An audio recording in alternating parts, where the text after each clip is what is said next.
Thank you for your patience. I'd like to welcome everyone to the August 16th Parish Planning and Zoning Board meeting. I ask that you now please stand while Coach Williams says the invocation and pledge of allegiance. Our gracious Father, again, we come giving you thanks for allowing us to see another blessed day. Thank you for your suffering and dying, shedding blood for the remission of our sins. And we just thank you for all the many blessings for which you have blessed us with. We ask a special blessing upon this board and this staff. And we pray for those in our state, Lord, who have been suffering from floods and water damage. And we just pray that their physical and financial and social needs will be met. And we ask a special prayer for those who come tonight seeking our guidance and decisions, that the Holy Spirit guide us and lead us. And whatever we do it in pleasing in your sight. This we offer this day as our prayer. In the name of the Father, Son, and Holy Spirit. Amen. I pledge allegiance to the flag of the United States of America and to the republic for which it stands, one nation, under God, indivisible, with liberty and justice for all.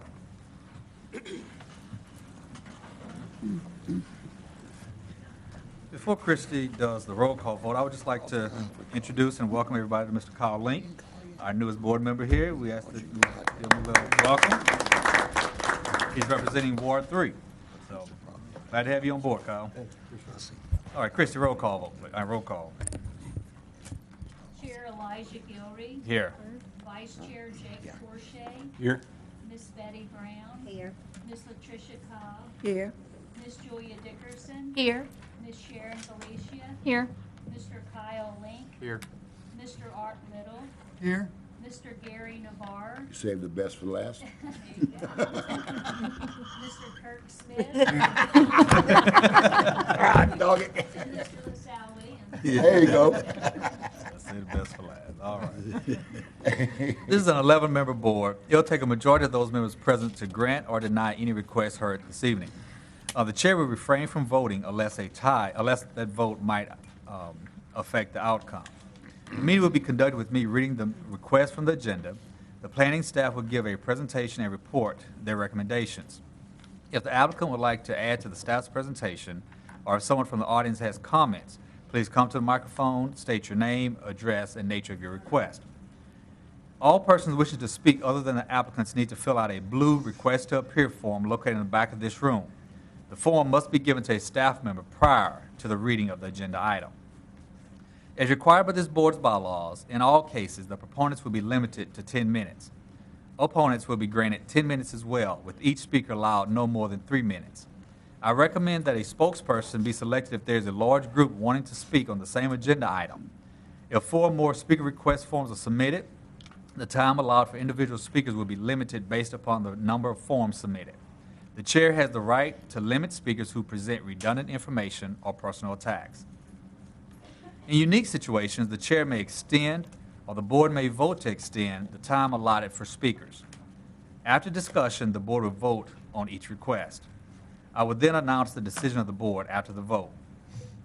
The zoning exceptions and variances are final tonight. The road abandonment and rezoning cases will go before the police jury for final action on August the 18th, 2016. This meeting is being taped by the Calcasieu Parish Government Channel and can be viewed on Wednesday and Thursday following the meeting. For additional run dates, check the website at www.cppj.net. Channel 5 in Lake Charles, Sulphur, Moss Bluff, Westlake, Vinton, DeQuincy, and Gillis. Channel 99 in Corliss and Grand Lake. Now I ask that everyone please turn off all electronic devices.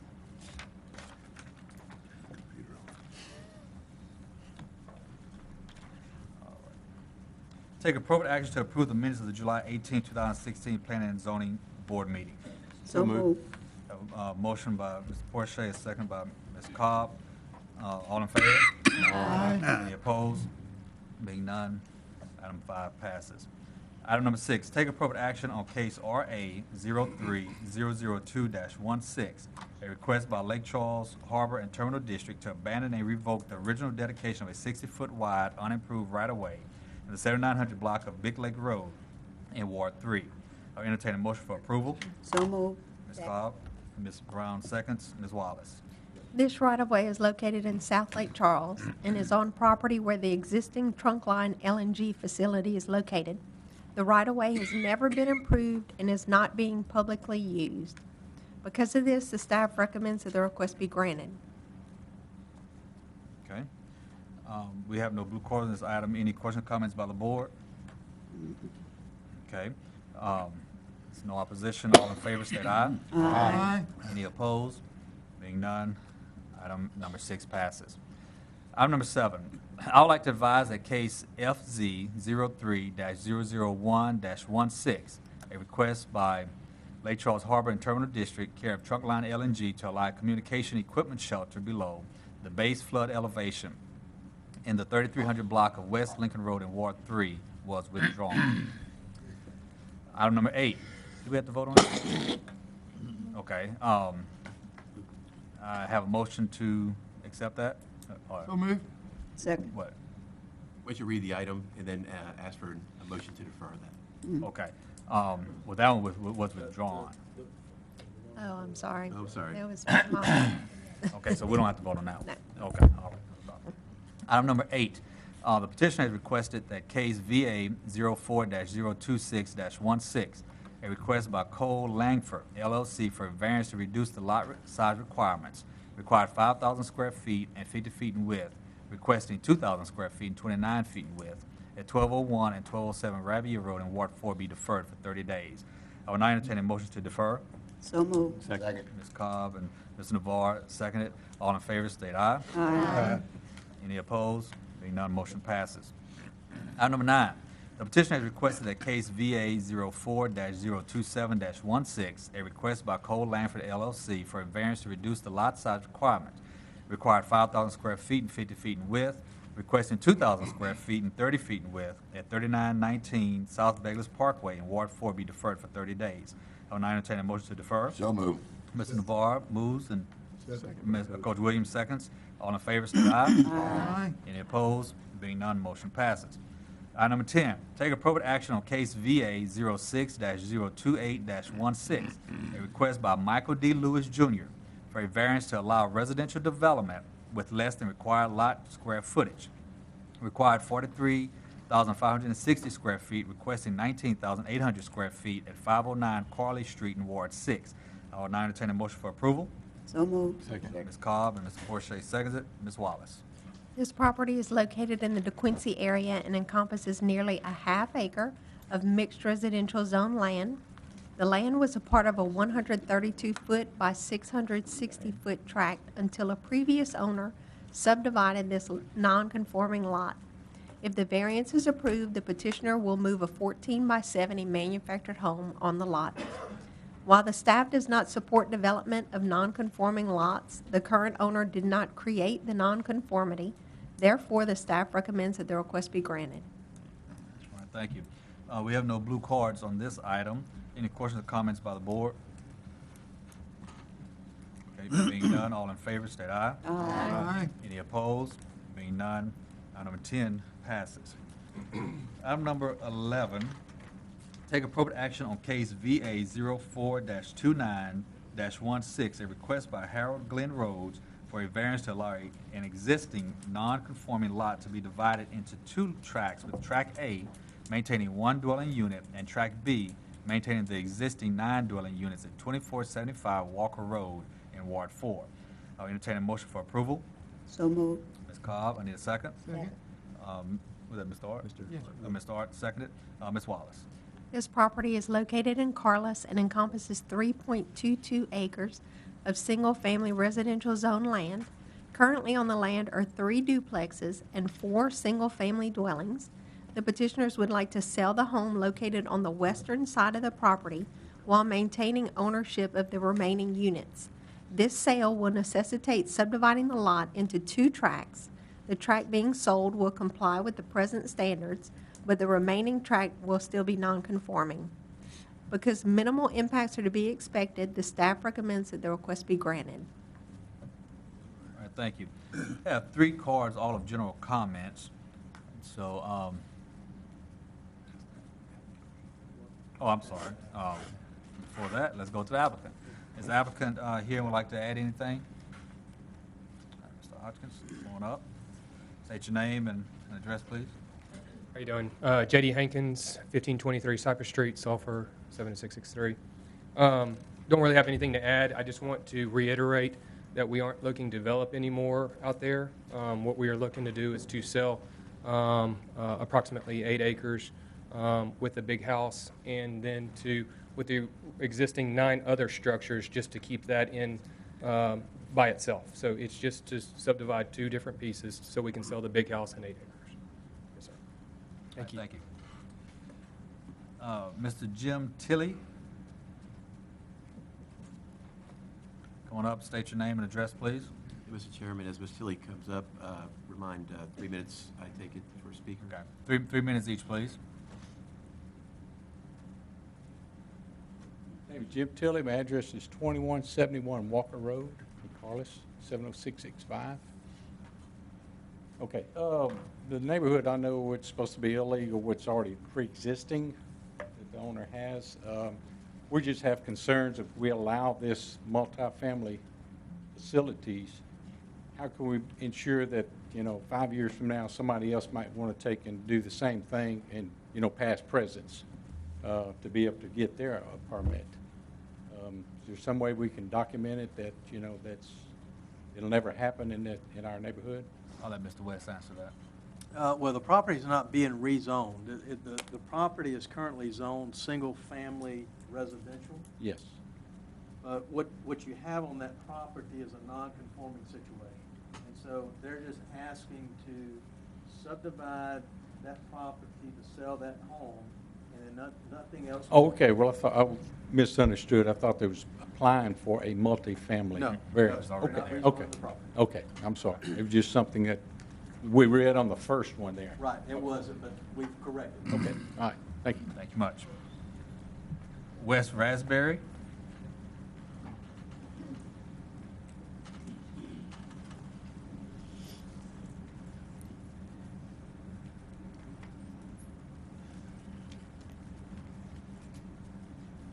Yes, sir. My name is Wes Raspberry. I live at 2448 Walker Road, just right across the street from the property we're talking about. As far as the way this reads right here, right now, I don't have a problem with breaking the one house out and selling it. But I've also been living out there since 1976, and I've seen some terrible blunders that were made out there when this property went non-conforming, okay? And what I'm worried about is, say that Dr. Rhodes sells this property 3 years from now down the road. Are we going to have to go through all this stuff again? I mean, it's already got multifamily units on there, which shouldn't be on there. I think we all agree on that. So, and I was here and went through all this when we told Mr. Shamley, Woodrow Shamley, he could keep those places because he had already started them. How he ever got them started, I don't know. But I just want to make sure that our area out there stays single-family dwellings, and we don't have to be coming up here all the time, fighting people that want to put in multi-unit rental units out there. That's what I'm concerned about. I was told that when those 3 little houses that Mr. Shamley built across the street from mine, it decreased my real estate value and my home value by about 1/3 when he did that. And I just don't want anything else going up out there.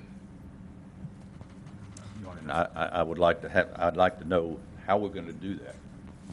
Well, we can't prohibit someone from requesting a rezoning of a property. The law allows for someone to do that. Right.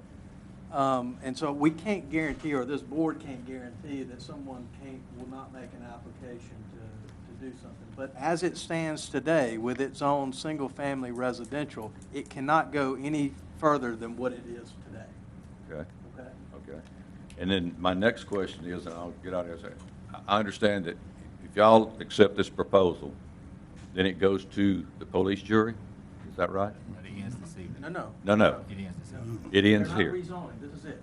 Okay, so once this is done, everything's going to be just exactly like it's written right They will here. be allowed to divide the property and sell off that. And that's property it. like that. Okay. All right. That's what's happening. Thank you very much. Appreciate it. Thank you. Maurice Wimberly.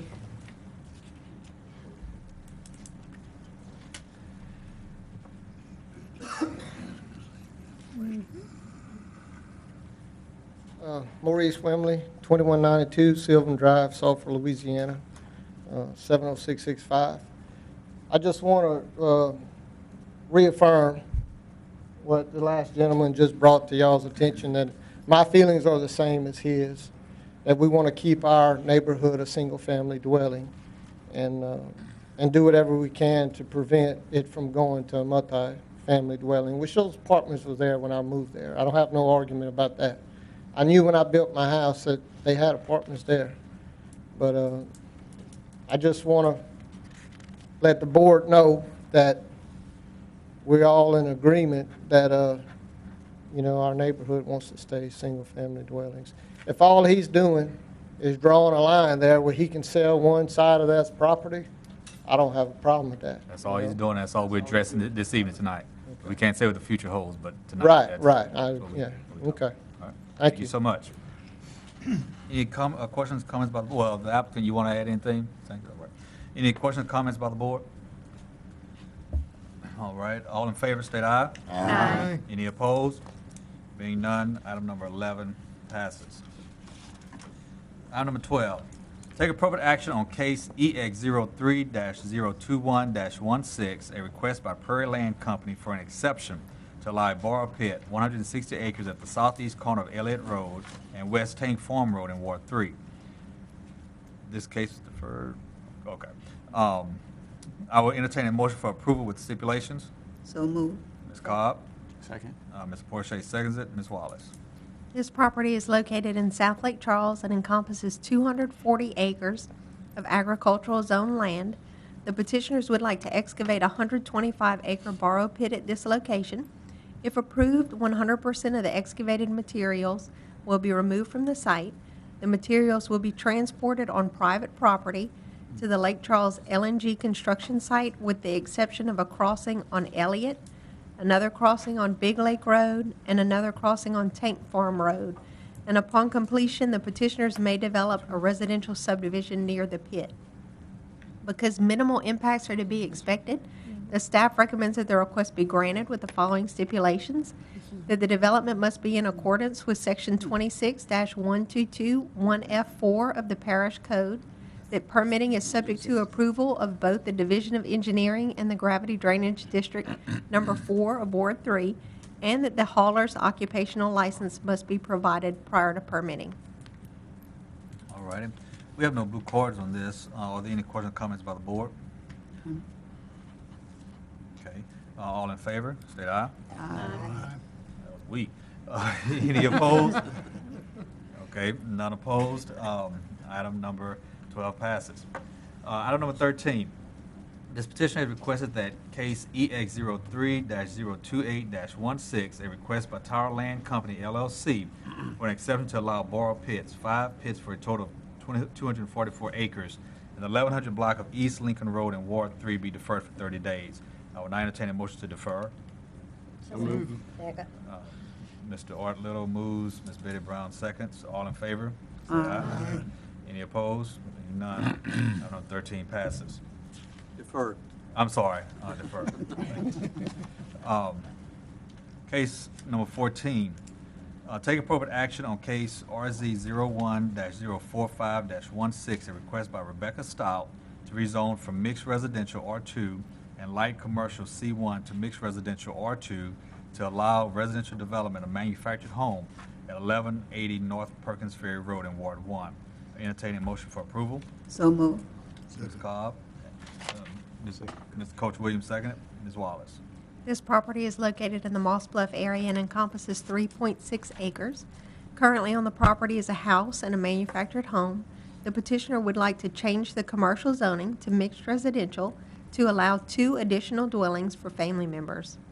Because the proposed zoning is consistent with the surrounding area, the staff recommends that the request be granted. All right. I have no blue cards on this. Any questions or comments by the board? Okay. All in favor, state aye. Aye. Any opposed? Being none, case 15 passes. Item number 15, take appropriate action on case RZ 03-046-16, a request by Manchester Properties LLC to rezone from light commercial C1 to multifamily residential RM to to allow multifamily residential development, 7 units at 1551 East Main Street in Ward 3. I entertain a motion for approval with stipulations. So moved. Ms. Cobb. Second. Mr. Forshey. Ms. Wallace. This property is located in the Chenault area and encompasses 1 acre. Currently on the property is a vacant commercial building. If the request is approved, the petitioners plan to convert the building into 7 residential units to be rented. Because the use is consistent with the character of the area, the staff recommends that the request be granted with the stipulation that the development adhere to the site plan on file, provided that the director may authorize adjustments to site plans in light of technical or engineering considerations discovered during development. Thank you. We have no blue cards on this. Any questions or comments by the board? All right, all in favor, state aye. Aye. Any opposed? Being none, case 15 passes. Item number 16, take appropriate action on case RZ 07-047-16, a request by AMAC LLC to rezone from light industrial I-1 to recreational vehicle park, or RVP, to allow a recreational vehicle park 42 spaces at 2468 Toomey Road in Ward 7. Entertaining motion for approval stipulations. So moved. Second. Ms. Brown moves, Ms. Cobb seconds, Ms. Wallace. This property is located in the Toomey area and encompasses 3.32 acres. If approved, the petitioners would add 42 RV spaces to the previously approved 45-space RV park on the adjacent property. The existing park has hard surface roads, an office, a laundry facility, and recreational facilities. Because the use is consistent with the character of the area, the staff recommends that the request be granted with the following stipulations: that the development adhere to the site plan on file, provided that the director may authorize adjustments, that a drainage impact analysis will be required unless appropriate waiver is granted by the Division of Engineering, and that RV park model types are prohibited. Thank you. We have no blue cards on this. Any questions or comments by the board? All in favor, state aye. Aye. Any opposed? Being none, case 16 passes. Item number 17, take appropriate action on case RZ 04-043-16, a request by Carlos Corner, LLC, to rezone from agriculture A1 to light industrial I1 to allow light industrial development, a storage yard at 7214 Highway 27 South in Ward 4. Entertaining a motion for approval of stipulations. So moved. Ms. Cobb moves. I have a second. Coach seconds. Ms. Wallace. This property is located in Carlos and encompasses 12 acres of land. If the request is approved, the petitioners will develop a storage yard for parts, equipment, building supplies, etc. The storage yard will consist of an aggregate surface. Because the zoning is consistent with adjacent zoning, the staff recommends that the request be granted with the following stipulations: that the development adhere to the site plan on file, provided that the director may authorize adjustments, that a 6-foot wooden privacy fence or hurricane fence with slats be installed along the perimeter of the property, that all exterior lighting must be oriented inward toward the development or structures to minimize intrusion onto surrounding properties, and that permitting is subject to approval from the Louisiana Department of Transportation and Development. All right, thank you. Does the applicant have anything to add to the staff's presentation?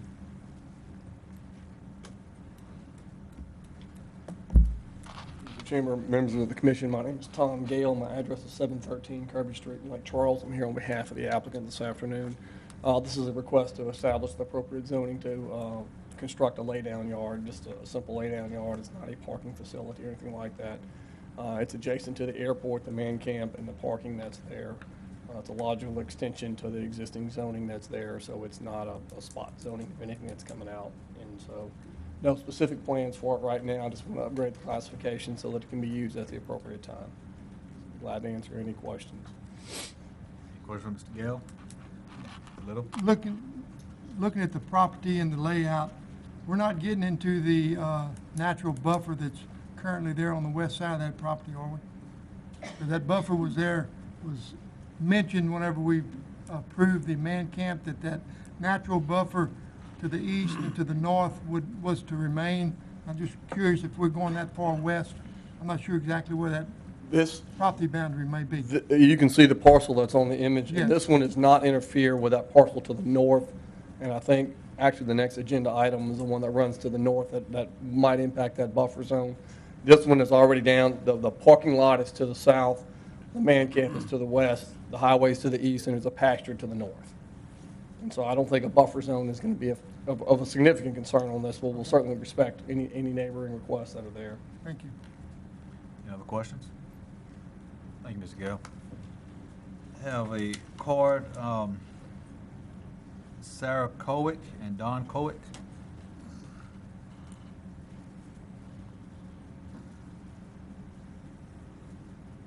My name is Don Cowick, 7166 Highway 27 South, 70665. I have quite a concern here for both items 17 and 18 because both of them involve blocks of land along Highway 27. The 72, so from the 71 through the 72, which includes not only my recently built home on land that we've had for quite a number of years in the family. There are also directly across the street from me 3 houses that have recently been built, multi-thousand feet, multi-thousand-dollar homes. My primary concern is, however, access to Highway 27. Right now, as of right now, this time of day, you cannot get on and off of Highway 27 because of the traffic into the man camp that was demanded or planned to be, had to be off of 27 rather than off of 308. It is so traffic congested that it's required police to block Highway 27 and direct traffic on and off of Highway 27. There is a parking lot with the man camp there at the end of block 7200, or perhaps included with 7200. And that parking lot parks close to 1,000 cars every single day. They are transporting people to and from that parking lot to Cameron Parish for construction. This is day in, day out. And you can imagine what it's like at peak times when the men are coming to work, going home. It is so bad that the police just recently mandated that the men coming out of the traffic parking lot would have to turn right, that is, go south on Highway 27. They couldn't turn left. And what majority of the workers are wanting to come back this way.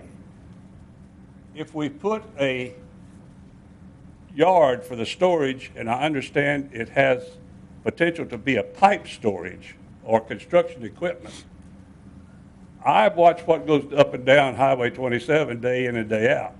And these are long 18-wheeler trucks that have to get out of the property we're talking about and onto Highway 27, going either direction.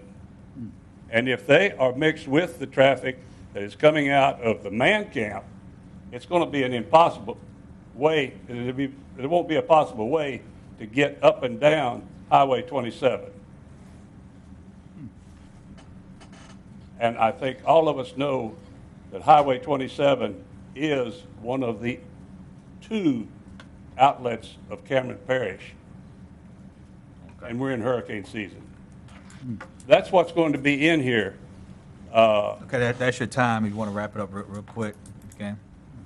I'm very much objected to it. I have a recently built home, multi-thousand square feet, and it's right in the middle of this, and I have no earthly idea what would additionally come into this were it to go commercial. All right, thank you. Thank you. All right. Mr. Gale, would you like to come and address those items? As I appreciate, the biggest concern in reservation is parking. And as it turns out, I'm familiar with the parking situation. And the facility that is located directly to the south of this property is a park and ride facility. DOTD has accepted a traffic control study, it's TIA, traffic impact analysis, and it indicates that manual traffic control is the best means of controlling traffic in that area. Item number 4, condition number 4 on this that the staff has imposed is a requirement that we go back and get the approval of the DOTD. DOTD is not going to approve anything on this site, whether it be a lay-down yard, a convenience store, or a snow cone stand, unless there is an appropriate traffic impact analysis that makes sure that the use with this site is going to be compatible with the site that's right next door. And so while parking, no doubt, is a significant issue, parking traffic is a significant issue at this time, DOTD is going to make sure that whatever happens at this yard is going to coordinate with what's going on next door. And quite candidly, a storage yard is almost an ideal development for this site because they have the ability to control inventory in and out. So you're in there off-peak times. The peak times are in the morning, going to work, shift change, afternoons going to and from work. The ability of a lay-down yard is that you can control it at off-peak times, and that can be one of the conditions that may be mandated by the engineering department with the parish and also with DOTD. So we'll certainly make sure that, and quite candidly, we can't get permitted and we can't get approved unless we satisfy DOTD, which includes the traffic engineers within the parish. And so Where's your traffic entrance exit going to be, off of 27? It has to be off 27. So traffic can be addressed, is the short answer. Because what we're seeing are peak times, and the use of the yard can be modified around those non-peak times. Additional question from Mr. Gale? Thank you. All righty, go ahead and take a roll call vote, Ms. Christie. I have a comment first. We'll go ahead. Mr. President. Like the gentleman has said, right across the street from this, a little bit catty corner, is a home that doesn't show up on here that is a multi-million-dollar home set out across there. Like you said, there's 3 brand-new homes just built across the street from it. Those homes have been built in the last 12 to 14 months, and there's a new one being constructed. His property is there. This next piece of property coming up that's to the north of him are all homes. These are all residential, nice homes. They're not, these are people that's been there forever with some big homes on them. I would like to, as we're talking, and I'll make this in the form of a motion in a minute, that none of the natural boundaries, none of the natural buffer zones on this piece of property, whether north, south, east, or west, be removed if this thing happens to pass. I'd like to see that be put into the stipulation on this because of the fact that that's what was sold whenever this man camp was put on the property of the airport. That none of the buffer zones would be damaged and would be stayed there. So if nothing else, I'd like to entertain a motion at this time that we add the stipulation in regards to the buffer zones around this piece of property remain as is. So, just so we're clear, we're just talking about the piece of property that's just north of the park and ride right now. Right? Yes, just Okay. the one item that we're on, yes, ma'am. Okay. That one item that we're on. Okay. But I'd like, Go ahead, Craig. I guess, and some other clarification. So the requirement now is that we're asking that a fence be installed along this property line. So you're asking in addition that be maintained, the natural vegetation? those tree That lines. is the natural vegetation that's along correct. those property lines. Yes, sir. As well as the fence. Yes. All right. Now, some of the, I don't know if some of the, it's not consistently vegetated along those lines. There's some breaks along those lines. I but- agree. Okay. Yes, sir. You got a comment? Question? Anytime we talk about a buffer, we usually specify a footage. Well, so what are we that's what looking I'm at? saying. I think, and Mr. Little, please clarify if you're actually talking about maintaining the natural vegetation, Correct. not an actual buffer yard, which is Correct. a land distance. Yes, the trees and the brush in there there may be 10 foot, they run right down an old right-of-way, and old fence lines and whatnot. I think they need to stay to help, if it's gonna pass, to help these residents around there and stay in consistency with what helped pass the man camp, was the buffer that was on the east side of that man camp. And this property is butting up against it. I'm not sure if he's gonna get into it, but he could possibly get into the existing buffer zone to the west. And so the stipulation on the fence line, excuse me, Mr. Gale, on the fence, would that go on the inside or the outside of the natural buffer? Well, if they maintain the vegetation, then they're gonna have to make sure that if they put the fence, that it doesn't hit the vegetation. Because they're not gonna be, Mr. Little is asking them not to remove any of that vegetation. So it's gonna be right on the inside of it. Wherever the vegetation falls, I'm not sure. All right, Mr. Gale? My reservation and concern, certainly want to respect the buffer yard and be glad to do everything we can. Just don't want to create another problem to cure. And so we don't want to say we're going to maintain the buffer zone in order to preserve the visual and then create a drainage problem. And so maybe if we would defer and give some discretion to the staff to allow the boundary on the west is probably going to be fine if the concern is about buffering the man camp. But we don't want to go and create limitations on the design of it and say, oh, okay, because you're preserving the buffer zone, all of a sudden now you've got this much surface and now you've got a flooding issue. And so we don't want to have ancillary issues that go with it. And so glad to stipulate to an appropriate natural buffer zone.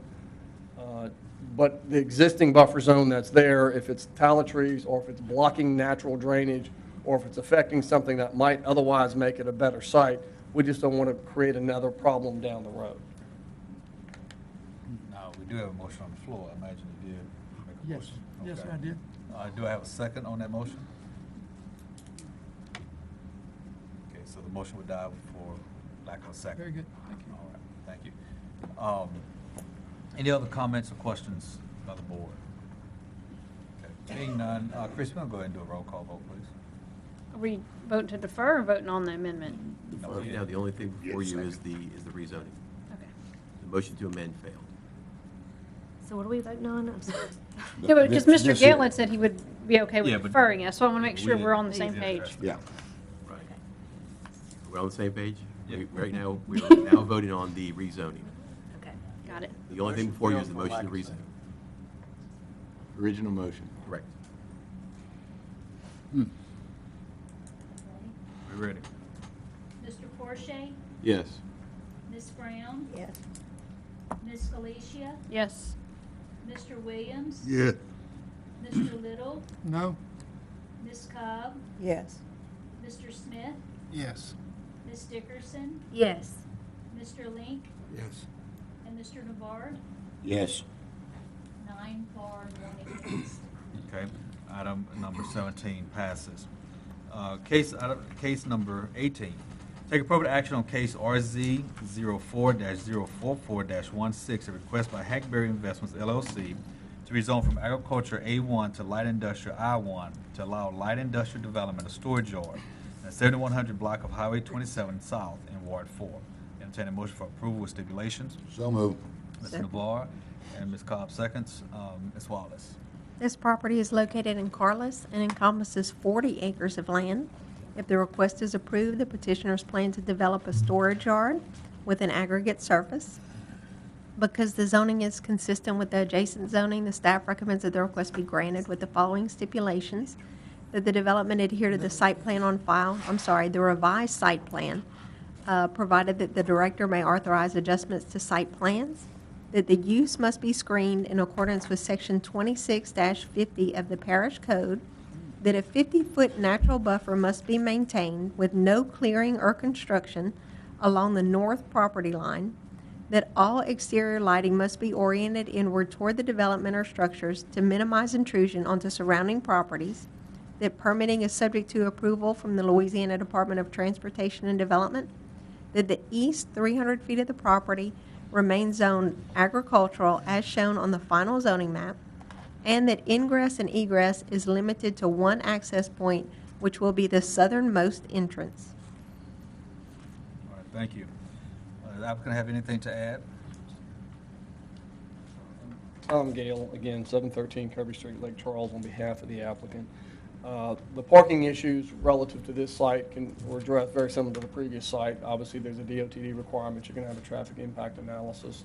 To address Mr. Little's concern about the natural buffer zone, the site plan is going to be amended as was originally drawn, and then the easternmost 300 feet of the property will remain as agriculturally zoned with the exception of an access point. And we'll do a single access point that is whatever the minimum development requirements would be, whether it's 60 or 70 feet. And then move that access point as far down south as practical so as not to interfere with a residential access. So they're not driveway to driveway with somebody that's coming across. And so the access point will be addressed. The A1 zoning will be maintained on the east side. And then on the north side, there will be a natural buffer zone that remains. That is currently still treed. It's not been cleared. And that's where we run into a residential area. And I think that's Mr. Little's concern with the labor housing when we did that 2.5 years ago, that the buffer zone and the aesthetics will be preserved so that they don't impose upon and encroach on the neighboring residences. So that's all part of this current application, and a revised site plan will be submitted in the event of approval. All right. Thank you. Any questions for Mr. Gale? All right, thank you. Mr. Kowick, do you want to speak again? Kowick? Just the previous. Well, if you want to say anything, you want to add anything? Not at this time. Okay, thank you. All righty. Any questions or comments by the board? All right, all in favor, state aye. Aye. Any opposed? Being none, case number 18 passes. Also, I want to apologize. I didn't notice Police Jury Mr. Calvin Collins here. I want to recognize you, District 2. Thank you for being here with us this afternoon. I apologize. I didn't recognize you earlier. Case number 19. The staff has requested that case RZ01-042-16, a request by Westdale Properties of Sulphur, LLC, to amend ordinance number 4882, which is RZ01-01105, to remove stipulation 2 that the use is for a daycare facility only at 188 East Telephone Road in Ward 1 be deferred for 30 days. I'll entertain a motion to defer. So moved. Ms. Cobb moves, Mr. Porsche seconds. All in favor, state aye. Aye. Any opposed? Being none, motion passes to defer. Item number 20, the staff has requested that case VA 01-025-16, a request by Westdale Properties of Sulphur, LLC, for a variance to decrease the number of required parking spaces at 188 East Telephone Road in Ward 1 be deferred for 30 days. Entertain a motion to defer. So moved. Coach Williams moved. Who seconded? Ms. Cobb seconded. All in favor, state aye. Aye. Any opposed? Being none, motion passes. Item number 21, take appropriate action on case RZ 03-040-16, a request by Dorothy Hanna to rezone from agricultural A1 to manufactured home park, or MHP, to allow a manufactured home park 680 spaces at 750 Goodman Road in Ward 3. This case was deferred for 30 days on June 21st, 2016. I will now entertain a motion for approval with stipulations. So moved. Second. Ms. Hodges moved, and Ms. Cobb seconds. Ms. Wallace. This property is located in the Mallard Junction area and encompasses 215 acres.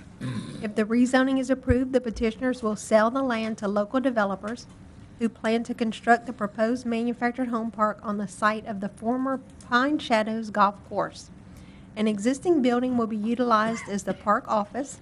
Ponds used for the golf course will be integrated into the design of the park, as will existing trees and green space. Because the development is consistent with the character of the surrounding area, the staff recommends that the request be granted with the following stipulations: that the development adhere to the site plan on file, provided that the director may authorize adjustments, that a drainage impact analysis and a traffic impact analysis will be required unless appropriate waivers are granted by the Division of Engineering, that all exterior lighting must be oriented inward toward the development to minimize intrusion onto surrounding properties, that screening must be provided adjacent to mixed residential zoning in accordance with Section 26-50 of the Parish Code and must be installed prior to occupancy of any units, that a tree preservation plan must be submitted at the time of permitting, and that permitting is subject to approval of Gravity Drainage District Number 4 of Ward 3. Thank you. Does the applicant have anything to add to the staff's presentation? The applicant, the applicant here to add.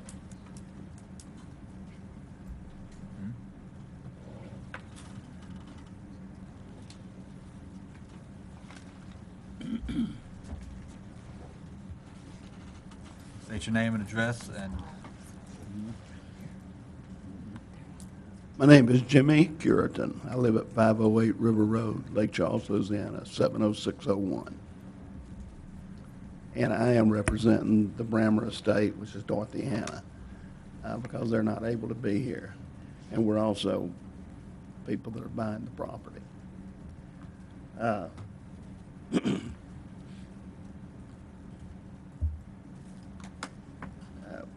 We're the owners of Cauchy Investors LLC, and we're here tonight, as y'all know, requesting a change from A1 to RMHP, and that's for mobile home park. And we're in the final stage of purchasing Pine Shadows. It hinges on us getting the approval for a mobile home park. It's not going to be a man camp. We've heard man camp, man camp, man camp. It's not going to be an RV park. It's going to be a residential, mobile home village. And they're going to all be rental spaces.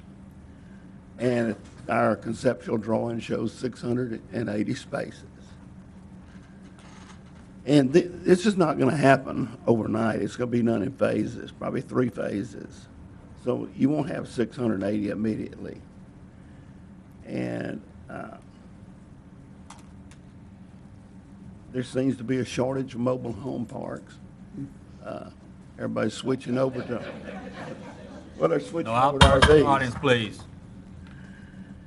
Anyway, but we're going to leave the buffer in the green zones, and all of our homes will meet current wind codes. They'll have to be less than 5 years old.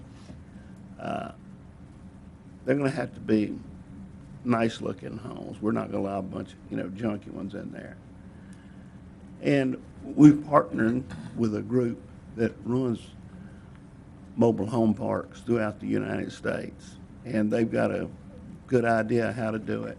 There'll be a full-time management team living at the park. We're even going to have one of the local mobile homes dealers. He will have a sales person and demo trailers on site. It's a beautiful piece of property, and we don't intend to do anything to destroy it. We're going to improve it. And many of you have been out there. It's in deplorable condition right now. Everything that can be vandalized out there has been vandalized or stolen. They've even stolen the tin off the roofs. And they've gone and since we started negotiating, stole all the irrigation pumps, which that took some heavy equipment to do that. We hadn't figured that out yet. But anyway, it's just they've knocked all the windows out on all the furniture in the street. It's not a great looking place like everybody remembers it 20 years ago. In fact, when we got it appraised, in a 3-year period, the value of the golf course had dropped $300,000 from when the city was going to buy it, and or Chenal was going to furnish it to them. And I have the appraisals with me, and I can show anybody that wants to see it. It's a large piece of property, but it has limited usage. Actually, the number one use would be a golf course, but the city turned that down, and they didn't want it. So, and a golf course is really not a paying proposition right now. I'm sure there's other things that you could do with it, but in order for us to generate income, we figured that a nice mobile home village would be the way to go.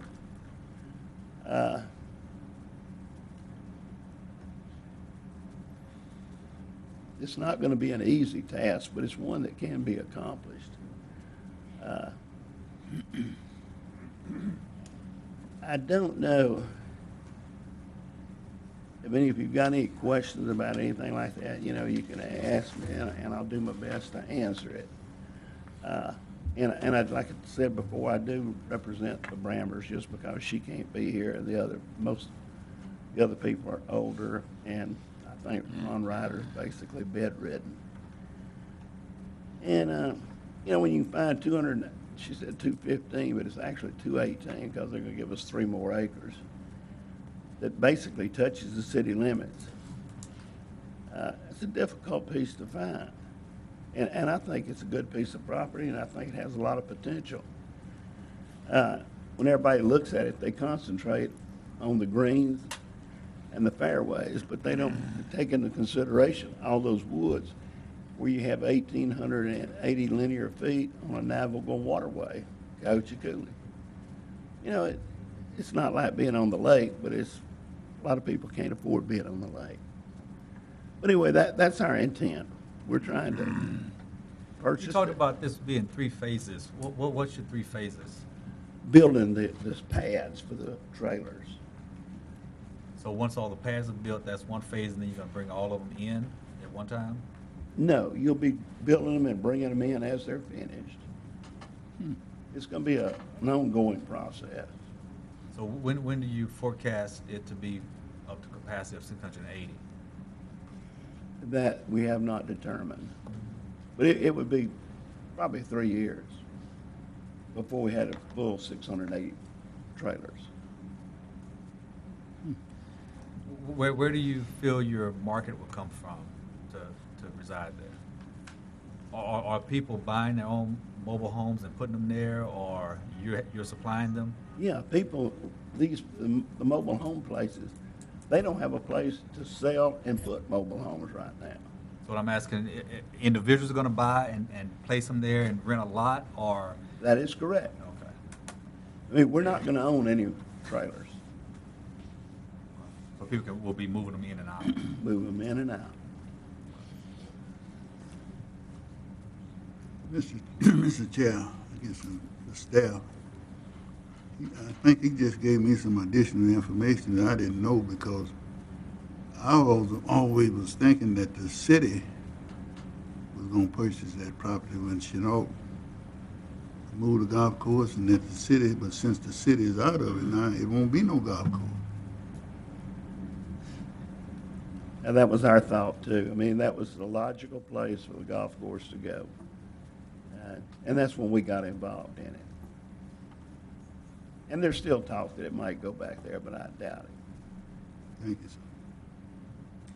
Coach Williams, I'm not sure what those negotiations are, you know, moving I the thought golf. the city was still negotiating, but according to I'm not sure. How many roads in and out? Looks like there's just one access road going in. That is correct. Okay. And you plan on to only have one access road inside the property as well, right? There would probably be some more that we would have to figure out how to do it. But still we've one been access talking to road. people about Ms. Cobb? Yeah, that's the thing I was concerned with, and I think most of the people in the surrounding areas were concerned with the traffic. Well, now, I understood that's supposed to be discussed at the engineering phase of this, not now. Well, that's, when we're voting on it, that's their concern, is that getting in and out, even emergency vehicles, school buses and all that, that's something that they're concerned about when we're on you getting this many people in one area. There's 1,000, The density. 2,000 people. Yeah, that's what we're concerned about, is the density of people that you have in there. Well, that would just have to be addressed at a later time, because they told me that would be addressed. Well, we can't vote on something we don't know about. Ma'am, We cannot vote on something we're not sure of. but I was told that traffic and drainage would be addressed at a later time. I didn't- Well, Ms. Porsche. Question for the staff. Will a development of this size trigger a traffic impact? Yes. For sure. So if the rezoning is approved, at the police jury level, they would be required to do traffic And I know sometimes pre-and post calculations on it's drainage. determined by the parish engineer, but this would No, I spoke with our automatically traffic trigger. engineer, and yes, it would So trigger. At that point, the engineer, during that study, there's an issue with traffic that will be addressed at that time, or mitigation done. Right. And you understand that as a developer, we're step one in the process. You may be required to, we don't know, as far as what you may be required to do as far as traffic mitigation. At that point, you may decide, Yeah, right. and that's what I was told earlier. I just wanted to make sure that it would, Yeah, for sure. definitely. So everyone knows, because sometimes it's a gray area or determined by parish engineer. So now the parish does that or DOTD would do that? In this situation, it's the parish. Got one more question. Might be, Mr. Crane, at the end of that street, that's the boat launch at the, on the north end. And there's a pipeline or something, a plant back there on the north side of this property? That's gravity drainage. Drainage? Gravity drainage building. I think so, yeah, gravity drain. That's gravity drainage. I don't think this would affect them. Okay. Any other questions for Mr. Currington? All right. Thank you. We'll probably call you back up. We have 4 speakers against.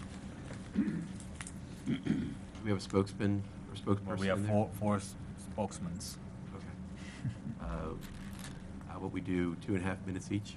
All right. 2.5 minutes each. We have Ms. Charlotte Waymeyer.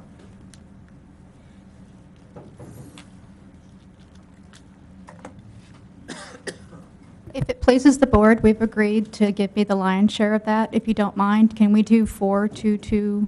If all speakers agree, that'll be fine, so. If all speakers agree, that'll be All fine. speakers agree? Yes? Okay. Okay, go ahead. So Ms. Waymeyer, I'm a- She's going to get most of the speak. She's going to speak for 4 minutes, and the rest will be split into 2. Go ahead. Hey, Ms. Waymeyer, I'll let you know when you have 1 minute. Okay. Well, yes, please. He's going to help me. We put together a PowerPoint of photographs of the actual community that is across the street from this location. It'll display.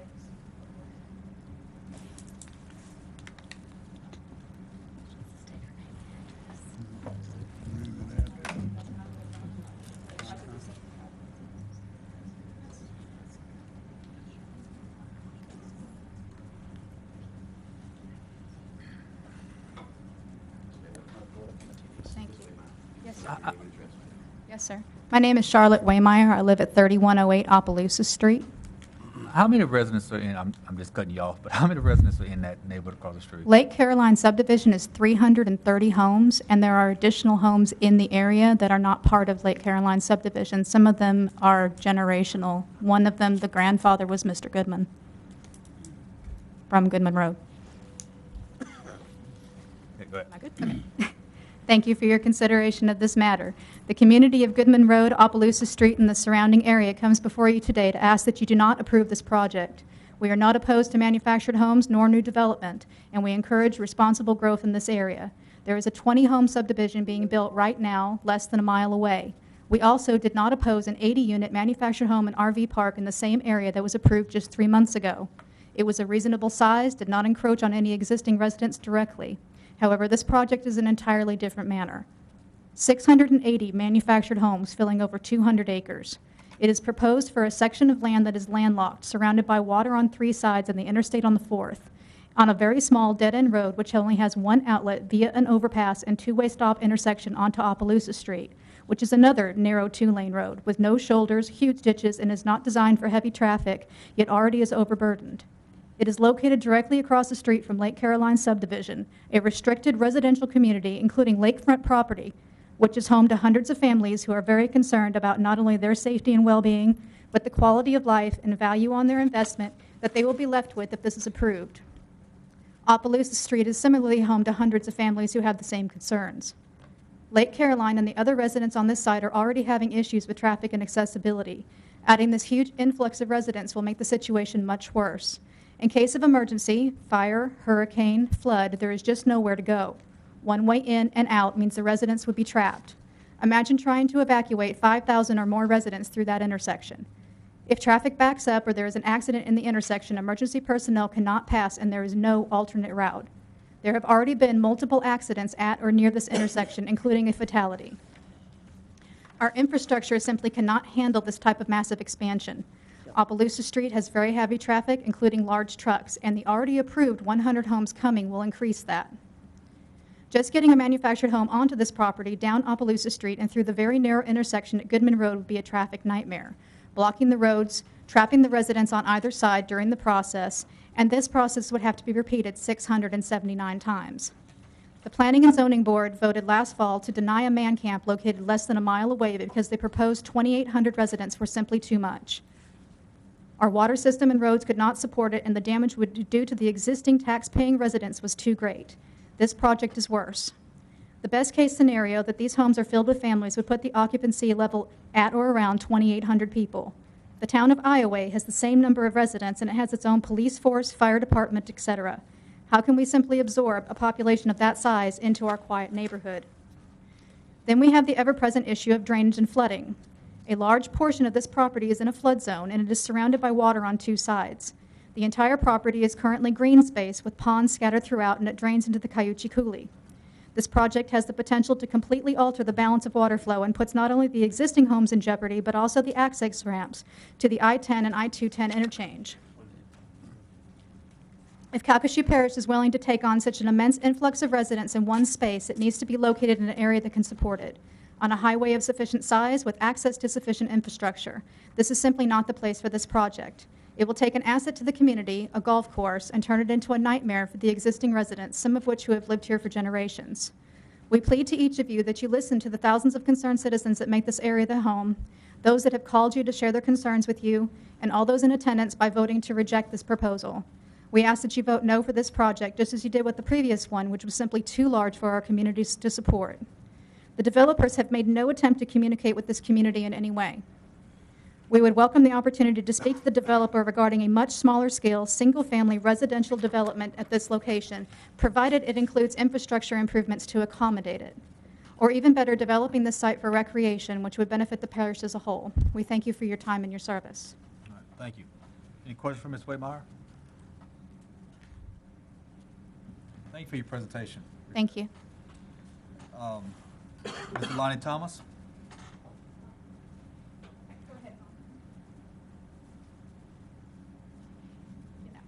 Not sure how to get out. Oh, just hit escape. Escape. Thank you.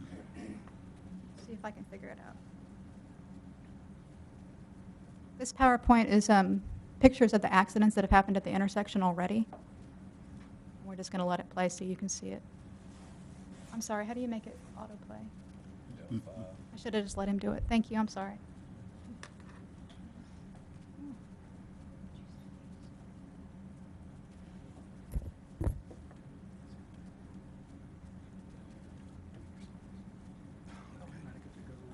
Okay, state your name and address, please. Yes, name is Lonnie Thomas. Address is 4220 Opelousas Street, Lake Charles, Louisiana here, 70615. I'm here today to just kind of let you know what it's like living at the main intersection going into the development, the community where this development wants to take place. I live at the main intersection, as I said, and I see firsthand a lot of the accidents that happen. Have them recorded on my camera and everything. To see such a development come there was just make this matter even worse. You can see how severe some of these accidents are. There was a couple of them happening the same day when one gentleman was killed early in the morning when this one here happened later that afternoon. This is the same intersection where kids catch the school bus every morning and get dropped off in the afternoon. This is a two-way road. Heavy trucks, speed limit is 45. Going down there, they driving 65. Cross intersection on Goodman is 35. They driving 45. It's a very bad intersection. I live on the corner, and to see the vehicle in my front yard, it scares me. Every night, you never know when you're going to hear brakes squealing, or loud crashing noise, perhaps in your home. I built my home there to try to increase the property value, not decrease the property value.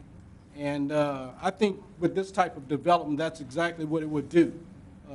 Thinking my home would probably draw more people to come into this area and build such type homes and increase this value and have a community that we would like to see. So as you can see here, with bringing a population, another community in there like this, this is going to make the matters even worse. And we have to look out for our kids at these intersections. There's one way in and one way out, to remind you. And it's been like that for a while with no lights, only a stop sign. And as I said, there's going to be more and more accidents happening. Okay. That's all I have to say. Thank you, Mr. Thomas. Any questions or comments from Mr. Thomas? All right, thank you. Mr. Robert Davis?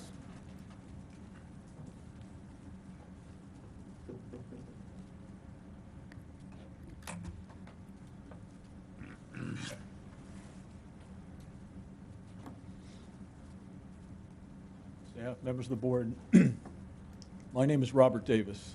I live at 925 Shell Beach Drive here in the city of Lake Charles. For the past 15 years, I've been an affordable housing developer here in the community. In that capacity, I have appeared before this Planning and Zoning Board a number of times. Only one time, ironically, has my request ever been denied. Ironically, it involved this very same property. 15 years ago, I came before the Planning and Zoning Board and requested that we be allowed to put an RV park around the lake, which is across the street from the golf course. On the objection of Mr. Ron Ryder, the owner and operator of the golf course, and 3 future residents of what was going to be the subdivision across the street, this planning board sent me home. Absolutely not. This was not the right place, not the right time. So I left, followed your instructions. This was not the right place and not the right time. Several years later, the state of Louisiana, in an effort to break the cycle of poverty that affects too many of our communities, embarked on a lease-to-own program. They wanted families who made less than 60% of the area median income to be given a chance that they'd never had before, the chance to own their own home. So the state put out a request for proposal, and I responded. We were given funding to build the first 27 homes across the street. What you don't see in your picture is a $50 million housing development across the street. And if it were simply my development, I would not be here tonight. I'm a real estate developer. But this program provides an opportunity where people who I don't think any of you want to take any chance on sacrificing all the work that they have done. Here's how the program works. Kind of a goofy program from my point of view, but it's the program the state had. You've been given a couple minutes because others took long, so if you can wrap it up real quick. I'll wrap it up real get quick. That long time. The tenants that we created the homes for have the opportunity at the end of 15 years to take advantage of their hard work, their efforts, their prompt payments, and to purchase these homes. First homes were built in 2015. First homes were built 15 years ago. And in 2017, we will begin the process of transitioning these rental homes into single-family home ownership for 330 families, 330 low-income families, 330 primarily single-mother families who would never have had any other opportunity to own their own home. This is it. I just don't think you want to look these people in the face and say, your sacrifice, your commitment, your monthly payment, your dedication to wanting that American dream is something we don't care about, and we're willing to put this huge mobile home park across the street irrespective of all the effort you put in. If 3 people and a golf course owner were enough to stop this the first time, these 330 deserving families are certainly enough to stop this time. Thank you so much. Appreciate it. Any questions from Mr. Davis? Yes, I'll be glad. All right, thank you. Thank you. Ms. Linda Holmes.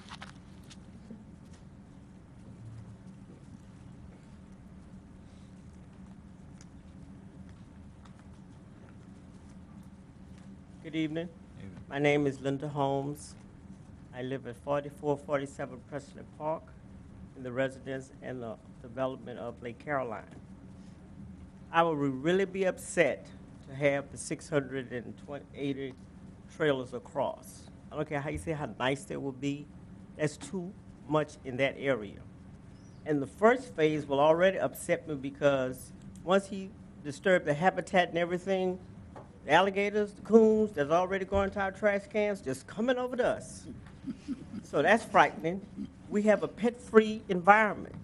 And I'm glad Ms. Cobb addressed the school buses. Right on that corner where they were going to have the entrance, that's where most of the kids catch the bus.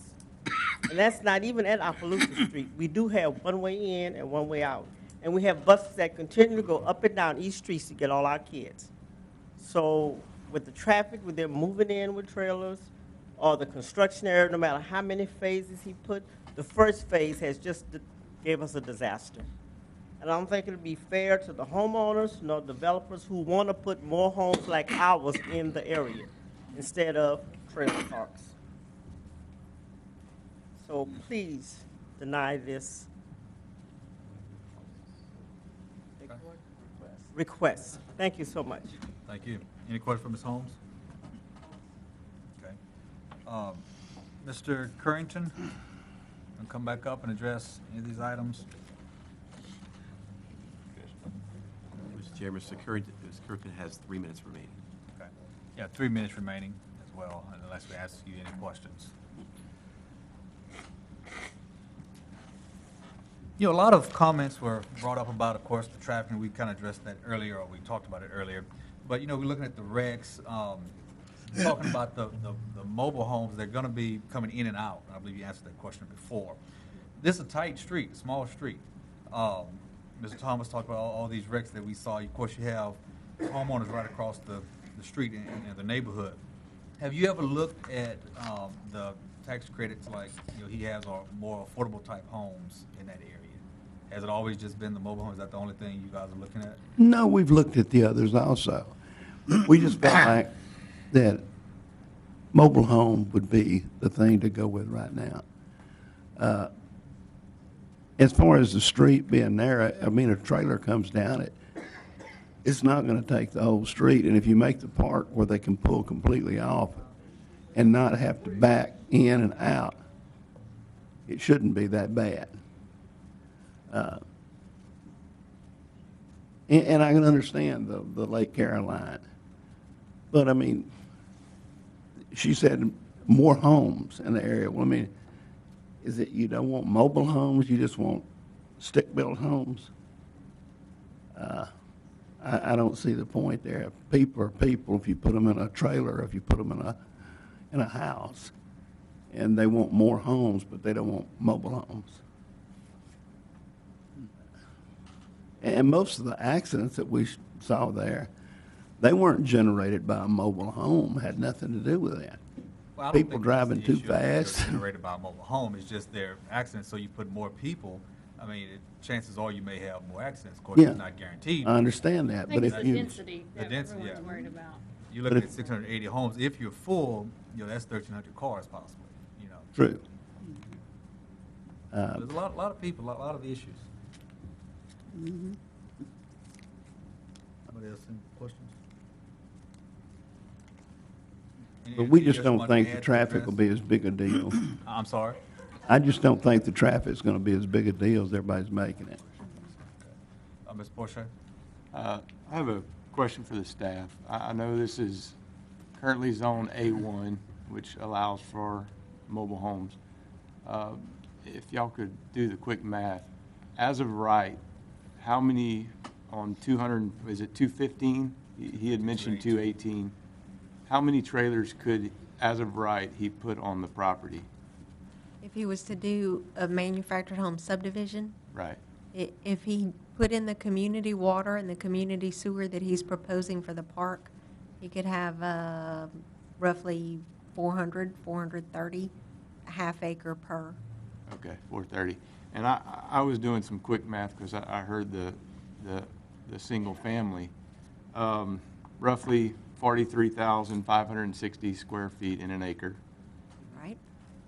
Times 215, 9,365,400.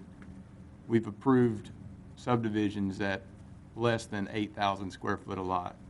So when you do that math, we've got roughly 1,170 single-family homes that could be put on this property. That's correct. So, Now, that would require a rezoning. Rezoning of the absolutely, property. That's wrong. absolutely, but And wetlands to a mitigation. single family, right. But the density, that's where a lot of the discussion is going on about the traffic. That's correct. So, The but- density. And then the last, lady mentioned that they would be open to stick-built homes. Right. And I just wanted to make the point that if a developer, even this gentleman here, went that way, that would in fact be going the opposite direction on the density. Correct. So I just thought it was worth noting. And then I have the question on the A1, 430 trailers as of right. Correct. So it's just discussion. Go ahead. Just to sort of follow up, Mr. Porsche, he's absolutely correct on this property. You could, if someone wanted to rezone the property to R1, and they put in a community-type system and for sewer and community water, or if they had public water and sewer. Mm-hmm. Your current ordinance allows for the lot to be reduced down to 7,500 square feet with 60 foot of road frontage. So that in itself, if you got that much acreage, you could certainly. Which would be, But at 400 or that point, 500 Sorry, go more ahead. residences. Probably more than one way in and out, too. You'd have to have More than one way. different access points. No? Not There's no. necessarily. It really would depend on what the traffic impact analysis would show. Correct. I mean, there's not a ordinance right now that basically says you have to have so many access. Ingress points. and egress. Egress Yeah. from a piece of property.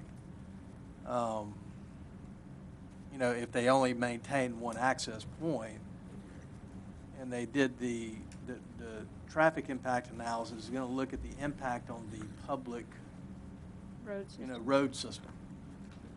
And so that's what it really does, is it starts to look at that road system and see if putting, that amount of traffic on that road system, does it reduce the level of service? And it's categorized A through F.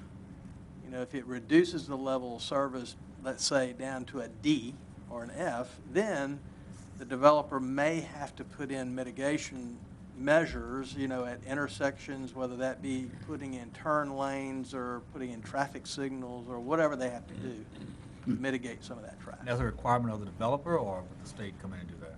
Developer.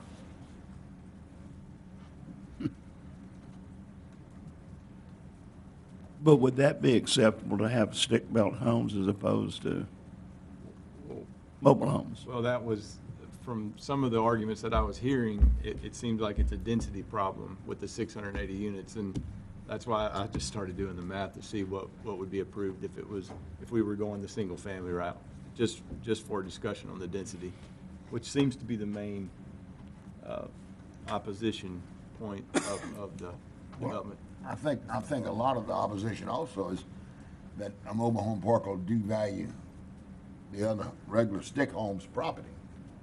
That's what a lot of their thing is too. I mean, I don't know who would invite 680 mobile homes to be across the street from their house. So it is a mobile home question. Yeah. Okay. That's part of it.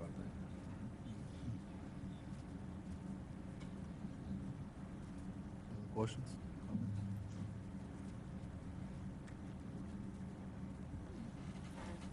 All right. So you're limiting these people on selling their land. They're not going to be able to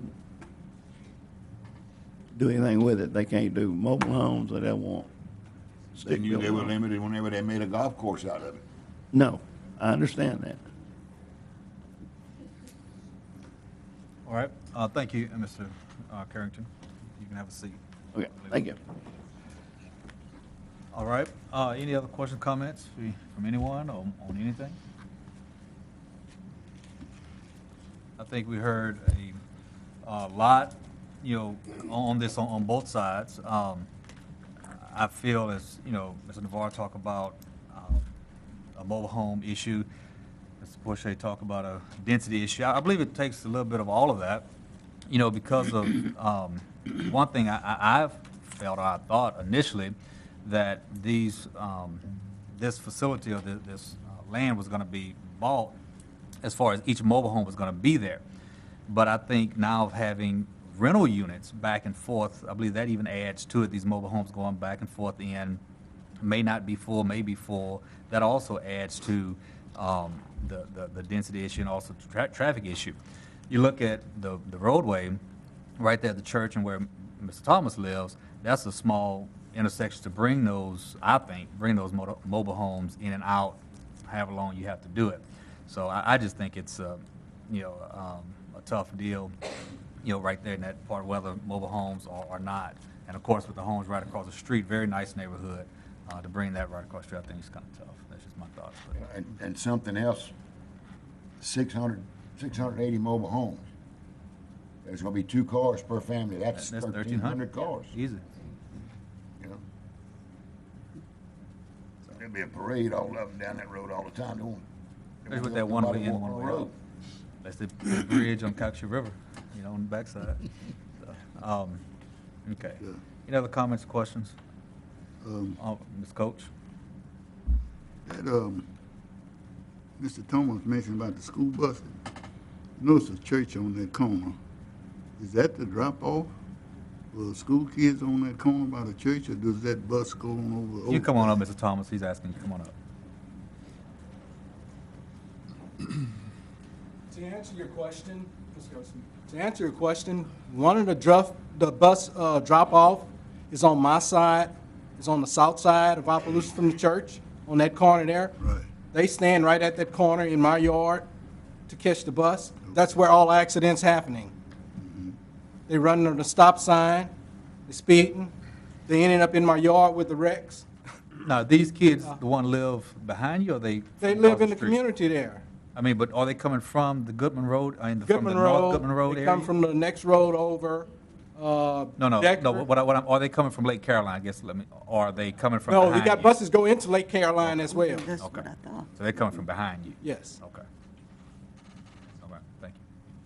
Did that answer your question, Coach? Yeah, one other thing, Mr. Thomas, I didn't want to mention, but I worked for the sheriff department. I did some patrolling down on Goodman Road some time ago. Go all the way to the boat launch and come back. Yes, sir. And observe them deep ditches on both sides. But I've also observed some of the residents running that stop sign. And they live back there. They don't stop. No, they don't. As I said, I have video cameras, and I have a compile of all the accidents. And this is just the beginning. It has increased since Lake Caroline Development has came there. Okay. So imagining having another development come there. It's going to be even worse. It's going to be a nightmare. And like I said, when I hear these crashing noise, I don't know whether it's in my house or just in front. So it's scary. So, it's something to consider, and I wish you all would think about that very seriously and make a good decision and turn it down. Appreciate it. Ms. Cobb? Wes, Yes, sir. Yes, ma'am. to get a light put there, they would have to apply with the state, or how do they would request to put a red light at that intersection? Oh, yeah, it would have to, DOTD would have to go out there, and it would have to be warranted through DOTD. Yes. That'd probably take 2 years. Well, I'm sorry, I hate to interrupt, but DOTD actually went at our request and looked out there at the beginning of June, right around the time this request was filed, and DOTD stated that the statistics did not show that a traffic signal here was warranted. And it is on their radars because they did notice that in 2015, the number of crashes was up, but it still was not sufficient to warrant a signal. Now, a development of this size, the traffic impact analysis will probably force a signal to be placed there, and possibly other intersection improvements, maybe a turning lane or something like that. But the way it stands now, DOTD says that it doesn't warrant the signal. And those improvements would be paid for by the developer?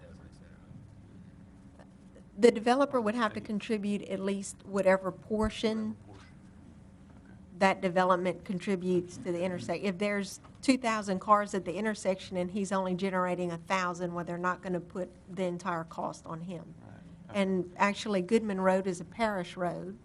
Opelousas Street is a state road, so the parish would also have to participate in that. Sounds like something needs to be done. Now, that also widens the street too, not only red lights, that can look at widening that roadway. The traffic impact would look at all those potential mitigation measures. Yes, ma'am. If I could just very quickly, just for the record, I believe that the federal government recognizes manufactured homes in the same light as a stick-built home. And as you know, with the influx of population that we have that's coming in, there is a need for permanent housing.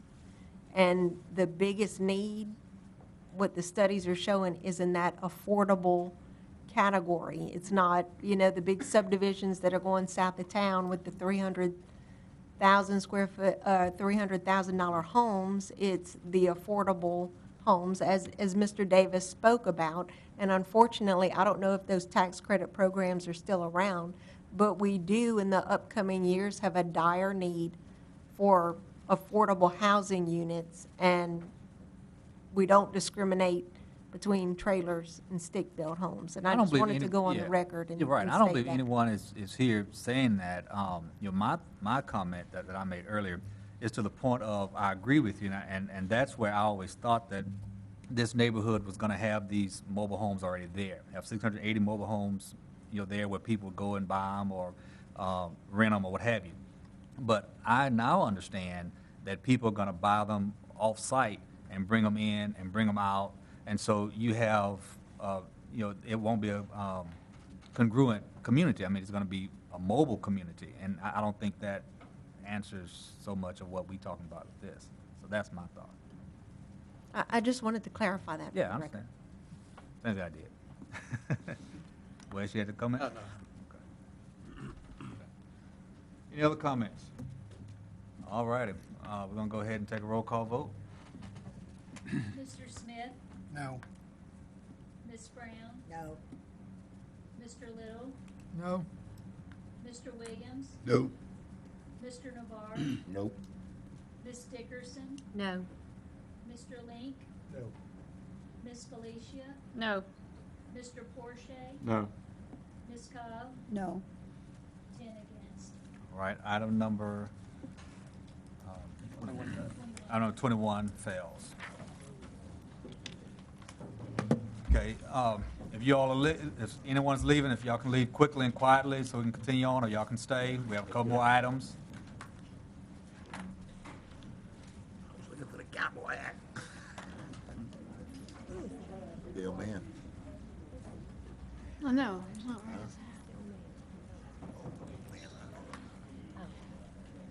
The guy that stood up with the cap on was Dale, man. Okay. And I kept looking for him. I didn't. You didn't see? I saw him. I saw him. I saw him, but I was looking. All right, we're going to go ahead and continue. Item number 22. The next item on the agenda is to advise the police jury took the following action on July 19, 2016, with reference to the recommendation of the Planning and Zoning Board of July 18, 2016 meeting. The applicant Vail at Helms Road was passed by us and upheld by police jury.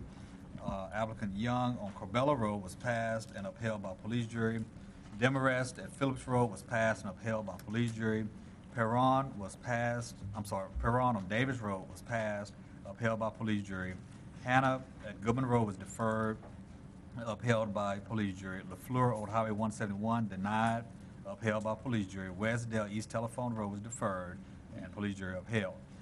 Now, item number 23, advises the next regularly scheduled planning and zoning meeting will be held on Tuesday, September 20, 2016, in the police jury meeting room. Number 24, adjournment. I'll entertain a motion to adjourn. I need a second. Everybody says so moved. All right, thank you. You always Let's want go home. to. How's your wife doing? All right. Thanks, everyone. Have a good evening.